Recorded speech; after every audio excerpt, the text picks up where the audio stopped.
Pankaj, हाँ hello. Sir. Pankaj, your medium is Hindi or English? Sir medium sir Hindi है। हिंदी। तो yes भाई sir. कहीं लिखा नहीं। चलिए ये बताइए, आप जी सर। महेंद्रगढ़ से है ना? जी सर। हाँ, और आपके फादर भी डिफेंस में है? Yes sir. हैं? आजकल ये Ahir, you know Ahir? Yes sir. Ahir, are you from that community? Yes sir. Ah, now tell me, there is a big controversy about Ahir community. I mean, community. They want something. What exactly they want, and what is the purpose, and what is the idea?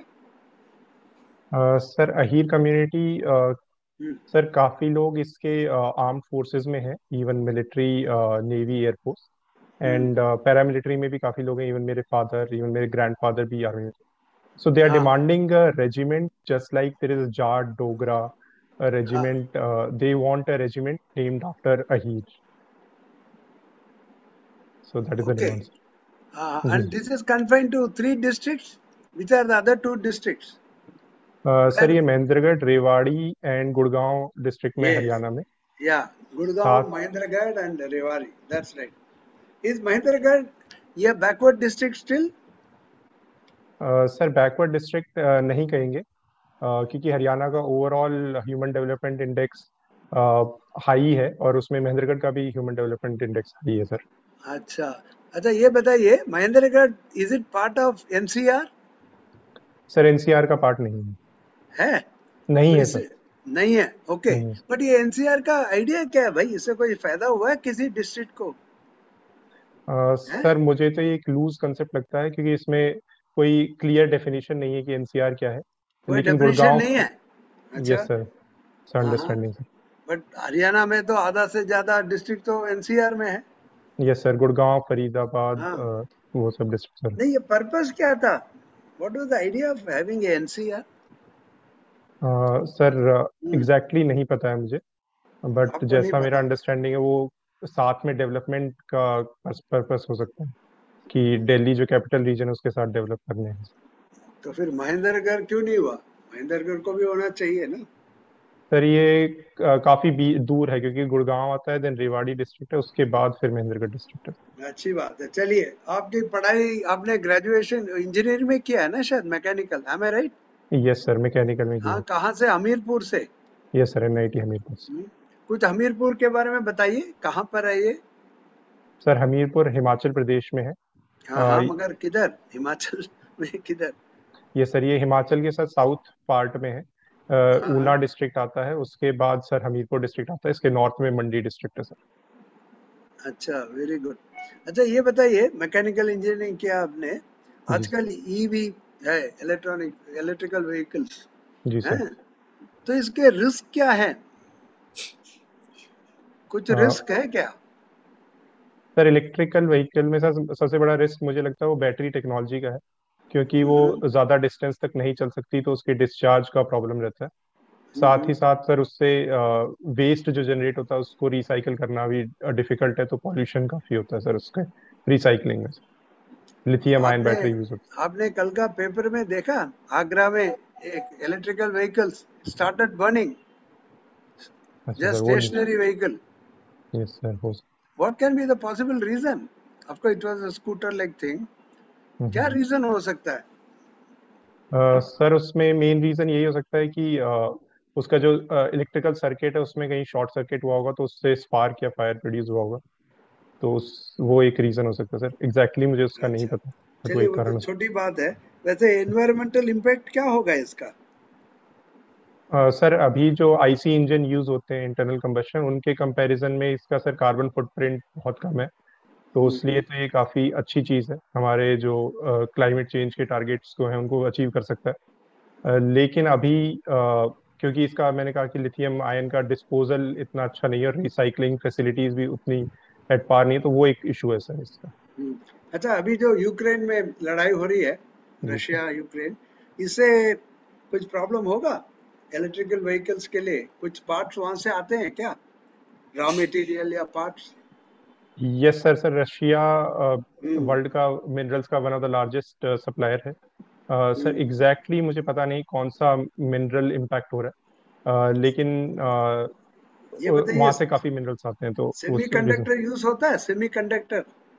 Yes sir, semiconductor sir आजकल हाँ सभी appliances में हो रहा है। उसमें sir मुझे पता है कि नियॉन गैस एक मेजर जो 70% यूक्रेन सप्लाई करता था, वो अभी नहीं हो पा रहा है, तो अच्छा, उससे काफी प्रॉब्लम। Very good. आपने कब पास, यू पास आउट विच है, मतलब कब? मैं बायोडाटा देख रहा हूँ।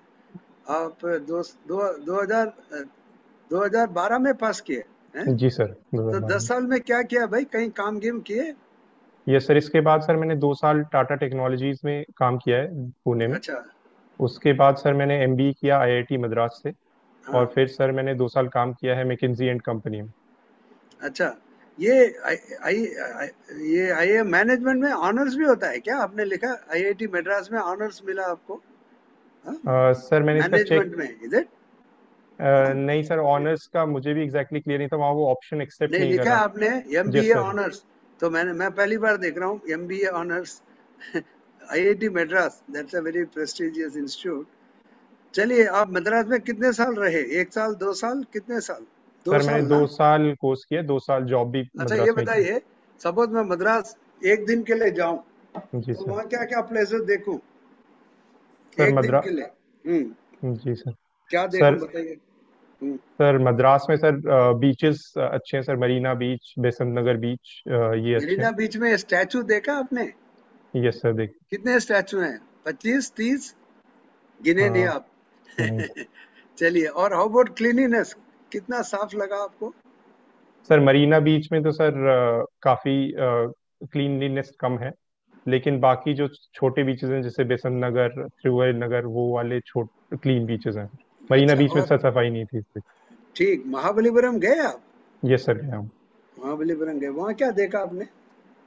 सर महाबलीपुरम में सर रॉक कट आर्किटेक्चर भी है, और एक स्ट्रक्चरल टेम्पल, शोर टेम्पल है सर वहाँ पर शिवा।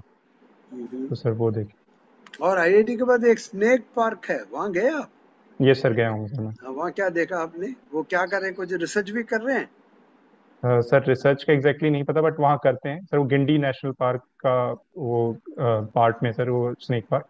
तो सर वहाँ different type of snake and crocodiles रखे हुए हैं सर वहाँ। हम्म। अच्छा, आप खाना बनाने में भी रुचि रखते हैं? जी सर। कैसे, साउथ इंडियन, नॉर्थ इंडियन, क्या बनाते हैं? सर मैं मोस्टली दोनों के ही बनाता हूँ। तो ब्रेकफास्ट आइटम जैसे डोसा या इडली मुझे साउथ इंडिया में आता है।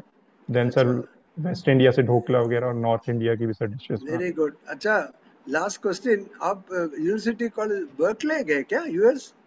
हूँ। नहीं सर, गया नहीं था। ये सर आईआईटी मद्रास में ही एक इवेंट था जो यूसी बर्कले करा रहा था वाइजैक अच्छा अच्छा, स्मार्ट वो सिटी के साथ। करा रहे थे। Okay yes. ओके। चलिए, कोई बात नहीं, पहुंच जाएंगे। ओके, आपके प्रेफरेंसेस क्या है? First is IAS, then foreign service, no, police service obviously. अच्छी बात है। और स्टेट तमिलनाडु को कहाँ दिया है, कहीं दिया preference? Having yes spent sir. 2 years, क्या नंबर दिया है? सर मैंने फोर्थ ऑर्डर दिया है, जैसे जोन फर्स्ट में, जो जोन फोर्थ है मेरा, उसमें फर्स्ट प्रेफरेंस है तमिलनाडु। अच्छी बात है, ठीक है। Okay, all the best Sinha साहब। Thank you Yeah, yeah, Pankaj, sir. Sir good afternoon. ये पंकज, आप अपने नाम का जरा संधि विच्छेद करके मुझे समझाइए। बड़ा ही सुंदर शब्द है जो आपका पहला नाम जी सर। सर पंकज संस्कृत शब्द है जिसका संस्कृत में विच्छेद होता है पंके जायती थी, जिसका अर्थ है कि जो कीचड़ में उत्पन्न होता है। तो पंकज सर कमल के फूल के लिए पर्यायवाची के रूप में यूज होता है। पंकज शब्द में कौन से इसका संधि विच्छेद आपने संस्कृत में तो श्लोक बता दिया, यस वो सर। बहुत ठीक है, लेकिन पंकज शब्द का संधि विच्छेद कीजिए। सर वो मुझे नहीं पता। पंख तो सर उसमें कीचड़ है, फिर सर सेकंड पार्ट का मुझे नहीं पता। ऐसा है, अज, जिससे उत्पन्न हुआ। ओके सर, ठीक है sir, thank you Pankaj, sir. या। अच्छा, आपके फादर बीएसएफ में हैं? जी सर। तो बीएसएफ डिफेंस फोर्स है या पुलिस फोर्स है? Sir central arm police force. और बीएसएफ को लेकर के अभी केंद्रीय सरकार ने कुछ नए नियम लागू किए हैं। जी सर। क्या किया है और क्या कंट्रोवर्सी है उसके बारे में? सर केंद्र सरकार ने जो बीएसएफ एक्ट है 1968 का, उसके अंडर रूल्स में अमेंडमेंट किया है। कई स्टेट्स में सर 15 किलोमीटर तक बीएसएफ का जुरिस्डिक्शन था, जहां पर वो सीजर और अरेस्ट कर सकते थे। लेकिन सर अभी और कई स्टेट्स में जैसे गुजरात में 80 किलोमीटर तक, अभी इसको यूनिफॉर्म सर 15 किलोमीटर कर दिया गया है, सॉरी 50 किलोमीटर कर दिया। तो उसमें स्टेट्स पंजाब और वेस्ट बंगाल ने इशू रेज किया कि ये हमारे जुरिस्डिक्शन में इंटरफेयर कर रही है सेंट्रल गवर्नमेंट। ये था सर। लेकिन क्या आपको लगता है कि ये सही है? क्योंकि स्टेट जो कह रही है, क्या वो बात नहीं सही है? भाई उनका स्टेट है, उनकी अपनी गवर्नमेंट है, अपनी इलेक्टेड गवर्नमेंट है, और उसमें फिर ये सेंट्रल गवर्नमेंट का इंटरफेरेंस है, इसको आप कैसे देखते हैं? सर स्टेट्स का कहना कुछ हद तक सही है, क्योंकि सेंटर को उन्हें कॉन्फिडेंस में लाकर ही ये रूल्स रिवाइज करने चाहिए थे। लेकिन इसमें सर अगर आप देखें तो जो बीएसएफ का जुरिस्डिक्शन है उसमें उन्हें अल्टीमेटली पुलिस को ही हैंड ओवर करना होता है। वो इवन अगर अरेस्ट करते हैं या कोई सीजर करते हैं वो पुलिस को ही ट्रांसफर करते हैं। तो सर दोनों कोलैबोरेशन में ही काम कर सकते हैं। तो ये सेंट्रल गवर्नमेंट ने यूनिफॉर्मिटी के लिए किया है ताकि उसमें कोई कॉन्फ्लिक्ट ना आए, और स्पेशली सर ड्रोन्स वगैरह के इशू की वजह से अब वो टेरिटोरियल रीजन थोड़ा एक्सपेंड करना पड़ा। ये जो अभी आपने कहा कि सेंटर को चाहिए था कि स्टेट्स को कॉन्फिडेंस में लेकर, जी सर। तो अगर आप होम सेक्रेटरी हो या गवर्नमेंट ऑफ इंडिया में, जी सर। और आपको ये काम करना पड़ेगा, फर्दर कुछ चेंज करना पड़ेगा, तो जी आप कॉन्फिडेंस में कैसे लेंगे, जरा ये मुझे समझाइए। सर मेरी समझ के हिसाब से मैं वहाँ के जो स्टेट के सेक्रेटरीज हैं और जो स्टेट गवर्नमेंट है उनको रीच आउट करेंगे कि ये रूल्स हमें रिवाइज करने हैं, क्योंकि ये चैलेंजेस आ रहे हैं, 1 2 3 चैलेंजेस आ रहे हैं। देन सर हम मिलकर एक पॉलिसी की किन सब्जेक्ट्स में स्टेट पुलिस कैसे साथ में काम करेगी बॉर्डर सिक्योरिटी फोर्स या और किसी सेंट्रल फोर्स के साथ, उन दोनों के साथ देन कोलैबोरेटिव वे से एक पॉलिसी बनाने की और काम करूंगा सर। देखिए, अगर आपको पंजाब कार्डर मिल जाता है या जी सर। वेस्ट बंगाल कार्डर मिल जाता है, वहां पे आप चीफ सेक्रेटरी, जी और सर। ये प्रपोजल गवर्नमेंट ऑफ इंडिया से आता है, जी तो आप क्या एडवाइस करेंगे अपने चीफ मिनिस्टर को कि इसमें एग्री कर जाइए या एग्री मत कीजिए? सर सॉरी सर, मुझे एकदम डिटेल्स नहीं पता कि कहाँ तक वो पुलिस के जुरिस्डिक्शन में ओवरलैप कर रहा है। मैं कहूँगा कि एग्री करने के लिए ही सर, मैं वैसे लार्जली जितना मेरा अभी तक अंडरस्टैंडिंग है मैं एग्री करूंगा सर पॉलिसी से। आप अपने सीएम को एडवाइस करेंगे एग्री करने के लिए? जी सर। ओके। और अगर सीएम ने नेक्स्ट डे आपका चार्ज चेंज कर दिया, आपको हटा दिया चीफ सेक्रेटरी से, कि भाई ये तो जो है हमारे स्टेट के अगेंस्ट में एडवाइस दे रहा है, इसको हम चीफ सेक्रेटरी नहीं रखेंगे, जी सर। तो आप क्या करें? सर मैं उन्हें अपना आर्ग्यूमेंट दूंगा कि मेरे को क्यों वो सही लगता है, बट सर फाइनली तो ऑनरेबल चीफ मिनिस्टर का ही डिसीजन है, तो एक्सेप्ट कर लूंगा सर। नहीं, वो तो डिसीजन ले लेंगे, लेकिन आपको हटा देंगे। जी सर। आपको पता है कि आपने जहां ये प्रस्ताव लिखा फाइल में कि हमें सहमत होना चाहिए केंद्रीय सरकार के इससे, तो पॉलिटिकल इतनी ज्यादा तनातनी है कि next day you will be transferred. अब आप क्या करेंगे? हाँ सर, अभी की जो मेरी समझ है सर उसके हिसाब से तो ट्रांसफर की वजह से मैं अपना डिसीजन तो नहीं चेंज होगा, जो मुझे सही अंडरस्टैंडिंग से लग रहा है सर वही सजेशन। ट्रांसफर होने के लिए तैयार है? जी सर। Okay, very good. अच्छा, आपने जॉब किया, आप मैकेंसी में थे, और मैंने पढ़ा कि परमानेंट जॉब में थे और 1 लाख से ज्यादा मिल रहा था आपको, जी सर। तो फिर उसको क्यों छोड़ दिया? सर मुझे लगा कि आईएएस का जो जॉब या फिर जो सेंट्रल ब्यूरोक्रेसी है सर उसमें काफ़ी ज़्यादा अपॉर्चुनिटीज़ हैं। इवन वो इंडिया की टॉप जॉब्स हैं, तो सर मुझे लग रहा है वहाँ काफ़ी कुछ काम करने का स्कोप है, और इवन सोसाइटी रिस्पेक्ट भी है, और मुझे लग रहा है बेनिफिट्स भी सर अच्छे ही हैं। तो मुझे एट पार और इवन काम में सर बेटर लगा मैकिंजी। ये तो परमानेंट जॉब थी, तो उसको चालू रखते, और जब आईएएस मिल जाता तब छोड़ते। पहले क्यों छोड़ दिया? 19 में क्यों छोड़ दिया? सर मैंने 18 में एक अटेम्प्ट दिया, तो सर उसमें मेरा प्री क्लियर नहीं हुआ था। मेरा ये समझ आई कि मैं इसको जॉब के साथ करना सर मेरे लिए मुश्किल हो रहा था। मेरा इसमें फुल टाइम ही आना पड़ेगा। ओके।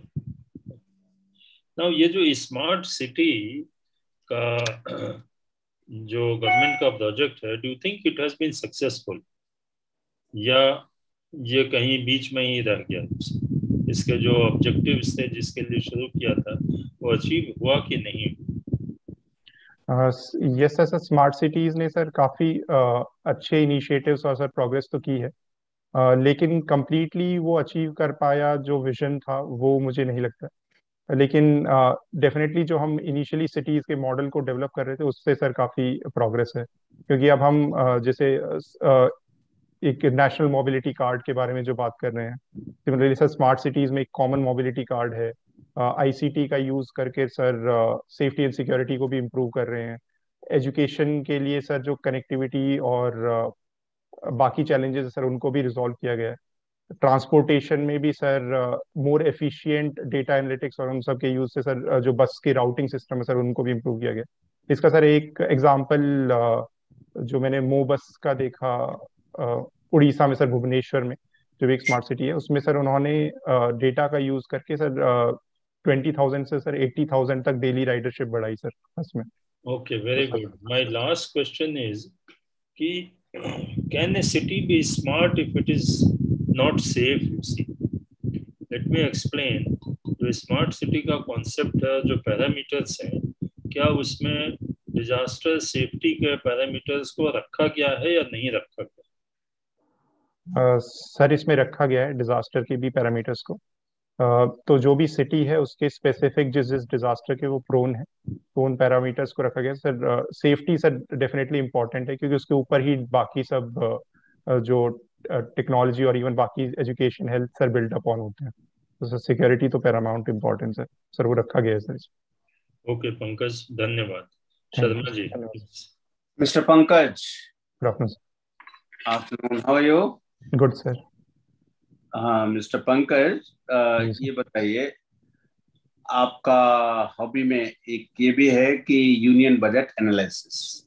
तो हम इस बार का जो यूनियन बजट जो प्रेजेंट किया गया उसकी हाइलाइट्स को ध्यान में रखते हुए आप ये बताएं कि उसमें से फोर पॉइंट्स आपको जो बहुत ज्यादा अपील करते हो कि तो बहुत अच्छा है बजट इसलिए, और 4 पॉइंट्स ही ऐसे जिसको कि आप ये सोचते हो कि ये शायद ऐसा ना होता तो अच्छा होता।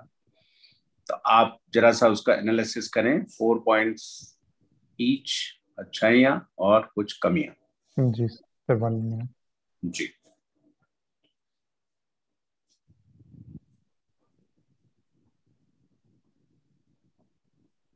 ये सर सबसे पहली चीज जो मुझे लगती है बजट में अच्छी है सर, इस बार एमएसएमईज पे काफी फोकस दिया गया। One, okay, just bullet points, या सर सेकंड सर एग्रीकल्चर पर एमएसपीज के स्ट्रक्चर को रिवाइज करने की बात कही गई है। थर्ड सर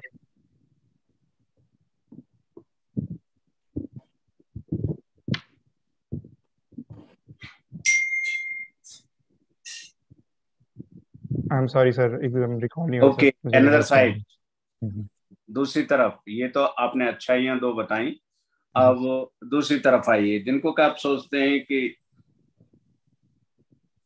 ये नहीं होता तो ज्यादा अच्छा था। सर सबसे पहली चीज मुझे लगती है कि डिमांड साइड पर फोकस थोड़ा कम था। सप्लाई के लिए जैसे एमएसएमई और बाकी बिजनेसेस को सपोर्ट है, लेकिन कंज्यूमर को डायरेक्टली सपोर्ट का सर कोई स्कीम प्रोविजन नहीं था सर। मुझे एक वो प्रॉब्लम लगती है। वन। दूसरा सर मुझे लगता है कि हेल्थ सेक्टर में हालांकि पीएम जन आरोग्य योजना अच्छी है जो प्राइवेट सेक्टर को इंक्लूड करती है, लेकिन पब्लिक सेक्टर को भी सर उसमें रोल होना चाहिए, तो वो एक उस पर भी स्ट्रेस दिया जाना चाहिए। अच्छा ये बताएं, ई वेस्ट मैनेजमेंट आपके हॉबी में ये भी लिखा हुआ है, मुझे ये बताएं ई वेस्ट मैनेजमेंट रूल्स 2016, ये रूल्स किस एक्ट के अंदर फॉर्मुलेट किए जाते हैं? सॉरी सर, मुझे एनवायरमेंट रिलेटेड कोई एक्ट है? Yes sir, environment protection act 1986 के अंदर हो सकते हैं, बट मैं श्योर नहीं। यही है, द एनवायरमेंट प्रोटेक्शन एक्ट 1986 के अंदर ये फॉर्मुलेट किए गए। Can you tell me the salient features of e-waste management rules 2016? Yes sir इसमें जो मेन सबसे प्रोविजन है वो ये है कि ये प्रोड्यूसर पर लाइबिलिटी ला रहा है, जिसको एक्सटेंडेड प्रोड्यूसर लाइबिलिटी कहते हैं, कि जो भी इलेक्ट्रॉनिक प्रोडक्ट मैन्युफैक्चर कर रही हैं कंपनीज, वो उसको एंड ऑफ द लाइफ पर वापस रिसाइकल करने की रिस्पॉन्सिबिलिटीज लेंगी। What else? सर दूसरा इसमें डिफरेंट सेंटर्स को क्रिएट करने की बात कही गई है कि जो भी की हब्स हैं जहाँ पर ई वेस्ट सबसे ज़्यादा जनरेट होता है, वहाँ पर रिसाइकलिंग के लिए सेंटर्स क्रिएट किए जाएंगे। तीसरा सर, इसमें जो ऑफिसेज और बिजनेसेस यूज कर रहे हैं लार्ज स्केल पर इलेक्ट्रॉनिक कंपोनेंट्स, उन्हें भी वो इंश्योर करना होगा कि ई वेस्ट ना जनरेट हो और उसको रिसाइकलिंग किया जाए। अच्छा, अपने कंट्री में एक स्टेट ने इकोनॉमिक एडवाइजरी काउंसिल ये गठित की है, जो कि जिसका हेड बनाया गया है एक नोबेल लॉरिएट को। कौन सा स्टेट है जिसमें इकोनॉमिक एडवाइजरी काउंसिल क्रिएट की गई है, और कौन है वो जो नोबेल लॉरिएट जो कि उसको हेड करेंगे, कर रहे हैं? सर तमिलनाडु ने इकोनॉमिक एडवाइजरी काउंसिल बनाई है। सर इसको हेड सर अभिजीत बैनर्जी जो नोबेल लॉरिएट हैं वो। अभिजीत बैनर्जी हैं या उनकी वाइफ हैं? सर मुझे चेक करना पड़ेगा, एस्थर डफ्लो भी हो सकता ये ऐसी बात हो गई जैसे वो पंचायत पति कहते हैं ना, है। कि हैं तो लेडी लेकिन नाम उनका होता है पंचायत पति, हस्बैंड का। सॉरी। तो ये उनकी वाइफ हैं जिनका नाम है, क्या नाम है बताइए? Esther Duflo. That's right. So it is being headed by her, Yes. not by Abhijit Banerjee. और कौन है इसमें बड़े बड़े मेंबर्स हैं, और भी बड़े रेपुटेशन वाले बड़े बड़े एमिनेंट लोग हैं? एक दो का नाम और बता सकते हैं? नहीं सर, मुझे याद नहीं। Okay, climate change performance index, जी सर। कौन है नंबर 1 2 3 पे? सर इसमें सर 1 2 3 सर किसी कंट्री को नहीं दिया गया है। That's right, 1 2 3 खाली हैं। तो कौन है फोर्थ पे? सर फोर्थ पे मुझे सर नहीं याद है, शायद कोई यूरोपियन कंट्री। ओके, इंडिया कहाँ एग्जिस्ट करता है अप्रोक्सीमेट नंबर? सर टॉप 10 में ही है, 9th पर था सर, जैसा मेरा अंडरस्टैंडिंग। ओके, अच्छा ये बताइए, आप तो हरियाणा में रहते हैं, और कुछ ऐसी ट्रेन हैं जो कि काफी दिनों से वो चलती हैं, ईएमयू और डीएमयू कहते हैं उनको। ईएमयू और डीएमयू क्या है, क्या है इसकी फुल फॉर्म, ईएमयू और DMU? Sir EMU sir exactly नहीं पता मुझे। चलिए मैं बताता हूँ, आप उसका मुझे मीनिंग बताना। इलेक्ट्रिक मल्टीपल यूनिट्स, और डीएमयू है डीजल मल्टीपल यूनिट। तो आप मुझे बताइए क्या है मतलब ईएमयू डीएमयू, इलेक्ट्रिक मल्टीपल क्या हुआ मतलब? सर जैसे मेरी समझ इलेक्ट्रिकल सर, जो जिनके इंजन्स इलेक्ट्रिक एनर्जी से चलते होंगे वो इलेक्ट्रिक ईएमयू होंगे सर, जिनके डीजल पावर से आईसी इंजन पे चलते होंगे सर वो। मल्टीपल क्या हुआ? Multiple unit, multiple.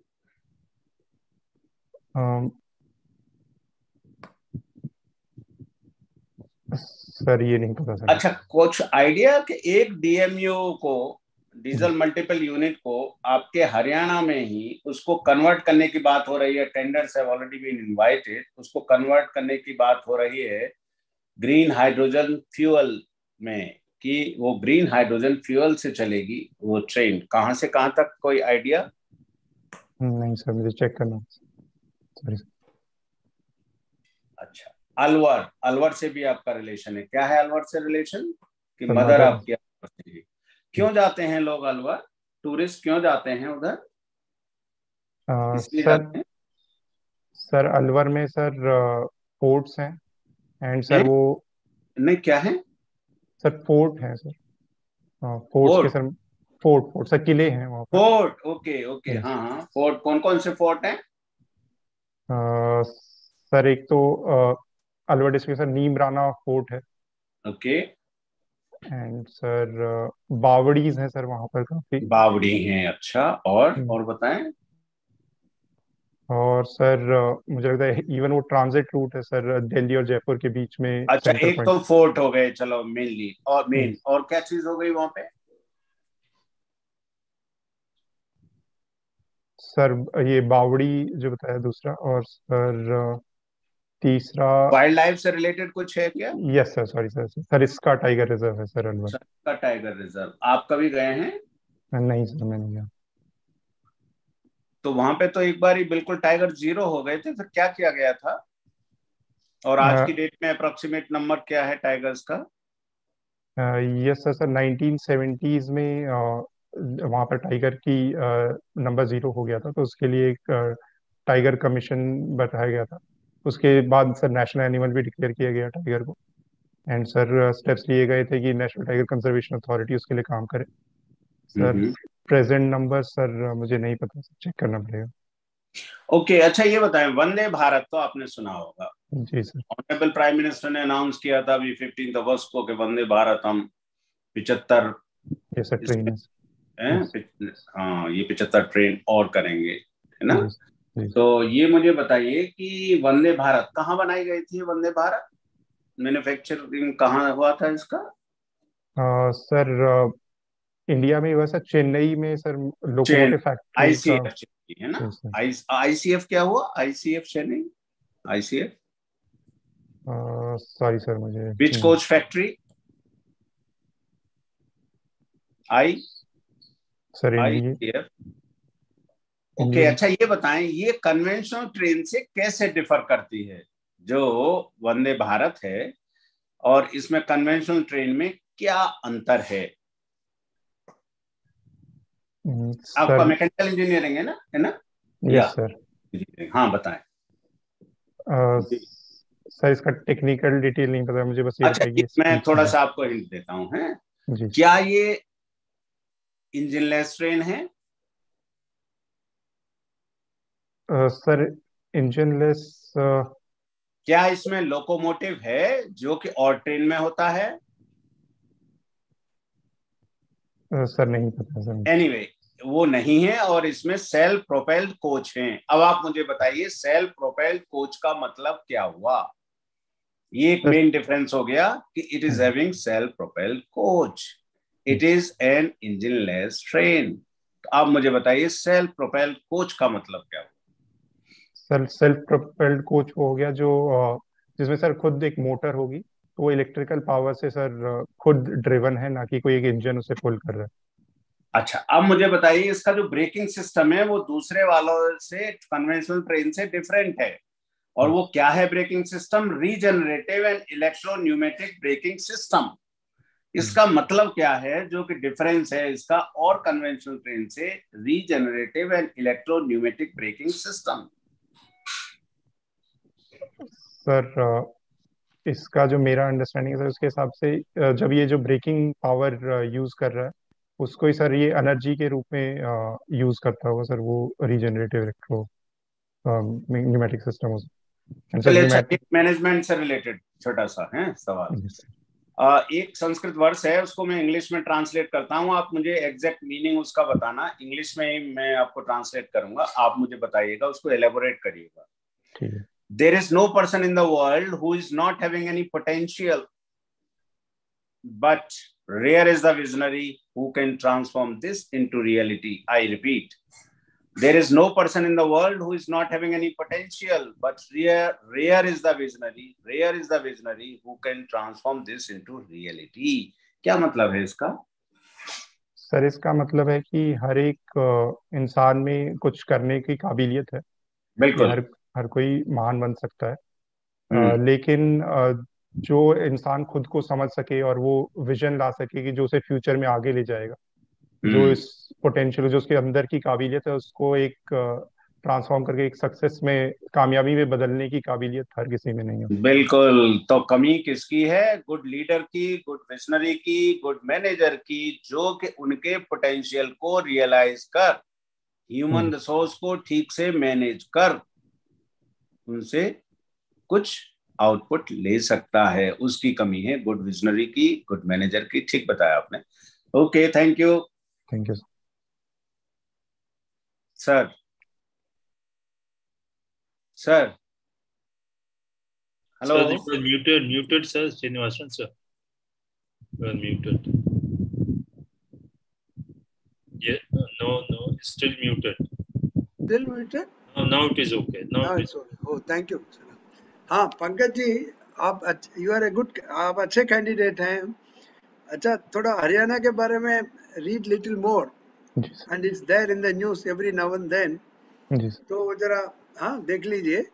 और ये अहिर का बार मैंने इसलिए पूछा, वो थोड़ा करंट है, and you are from Mahendragarh, Mahendragarh, you know, and Rewari and Gurgaon. These are the 3 districts, you know, in which you have maximum people from whitehead community. अच्छा, थोड़ा बजट का देख लीजिए, and also economic survey. Time for want of time पूछा नहीं हमने. अच्छा, योजना पढ़ते हैं आप? योजना करके एक मैगजीन है, वो लीजिए. हाँ हाँ, वो जरा पढ़िए. हिंदी में भी है, वो हिंदी में भी अवेलेबल है. वो थोड़ा देख लीजिए, क्योंकि इकोनॉमिक कॉन्सेप्ट, कुछ आंकड़े वगैरह पता होना चाहिए आपको. और अच्छा, फिर बाकी मैकेनिकल इंजीनियरिंग थोड़ा ब्रश अप कर लीजिए. देयर में be engineering member with that background, तो वो पूछ लेंगे आपसे. और current affairs, international specially, and so many people are coming to India. When is your interview? आपका कब है इंटरव्यू? सर 25 अप्रैल को. अच्छा, तो थोड़ा, so many foreign ministers are coming, you know, and our foreign minister has gone to Maldives, and then he's going to Sri Lanka. Nepal prime minister is coming. So a lot is happening on the foreign front. आपका third preference है ना foreign service? Yes sir. तो इसलिए थोड़ा ध्यान रखिए, और front line भी हो सका तो देख लीजिए फॉरेन अफेयर्स के लिए. तो बाकी ठीक है, करंट अफेयर. और अभी तो टाइम है, एक मार्क और ले लीजिए चाहे तो. अच्छा, आपका इंग्लिश भी मेरे ख्याल अच्छा ही है, तो कुछ वर्ड अगर में चक्कर हो तो आप परमिशन के साथ इंग्लिश में रिप्लाई कर सकते हैं, ऐसी बात नहीं है. जी सर. हाँ, स्पेशली जब 2 साल चेन्नई में रहे हो, इसका मतलब इंग्लिश तो होगा ही. खाली हाँ सर, अच्छी है सर इंग्लिश. खाली हिंदी से बात नहीं बनती उधर, वो तो है ना. चलिए, अच्छा है. Thank you sir. आप कुछ कहेंगे? ठीक है सर, आपने सब कह दिया. अच्छे कैंडिडेट है. हाँ, अच्छा वॉइस है, कॉन्फिडेंस है. यस, तरीके से आप रिप्लाई कीजिए जो आपके पास समय है. हाँ, जैसे ऐसे क्वेश्चंस पूछे गए हैं, डीएफ में आपके जितनी भी की चीजें हैं ना, आपके नाम से शुरू होते हुए, वो 30-40 की वर्ड्स को मार्क कर लीजिए. उसके अराउंड एक तो डीएफ का प्रिपरेशन हो जाएगा, बाकी economic and foreign affairs etcetera जो है, करंट अफेयर्स, इन सबको कर लीजिए. आई थिंक अच्छा किया. शर्मा. पंकज जी, आप अपने डेफ से रिलेटेड क्वेश्चंस आइडेंटिफाई करिए जिनकी प्रोबेबिलिटी ज्यादा है पूछने की. देखिए, यूनियन बजट के बारे में आपको बड़े अच्छे से पढ़ना होगा, क्योंकि आपने इसको हॉबी में भी लिख रखा है, इसका एनालिसिस करना. इकोनॉमिक सर्वे को भी बहुत अच्छे से पढ़ना होगा, क्योंकि आपका वहां पे इंडिकेट आपने किया हुआ है ऐसा हॉबी. ठीक है ना? और देखिए, कोई भी मैकेनिकल इंजीनियरिंग से जो क्या चीज पूछेगा, जो चीज पब्लिक डोमेन में है उसकी पॉसिबिलिटी ज्यादा रहती है पूछने की. तो वहां से भी क्या पूछा जा सकता है, क्या चीज पब्लिक डोमेन में है, उसको आप अच्छे से करिए. ये जो जिंद सोनीपत वाला रूट है, जहाँ पे कि आपकी डीजल मल्टीपल यूनिट ट्रेन चलती है, उसी को ही ग्रीन हाइड्रोजन फ्यूल में बदलने का, जिसके लिए टेंडर भी इन्वाइट किया गया रेलवे मिनिस्ट्री ने. ये सबसे पहली ग्रीन हाइड्रोजन ट्रेन हो सकती है, टेंडर इसके लिए इन्वाइट किया. ठीक है ना? तो अब अपने आप से क्वेश्चंस आइडेंटिफाई करिए और उनको अच्छे से करिए, करंट अफेयर्स और अपने डेफ से. Otherwise you are very good candidate. अच्छा ही होगा. All the best. Thank you sir. All the best. Thank you sir. चलिए, पंकज, आपको कोई क्वेश्चन पूछना है? हाँ, यस. नहीं सर, अभी तो कोई क्वेश्चन नहीं. चलिए.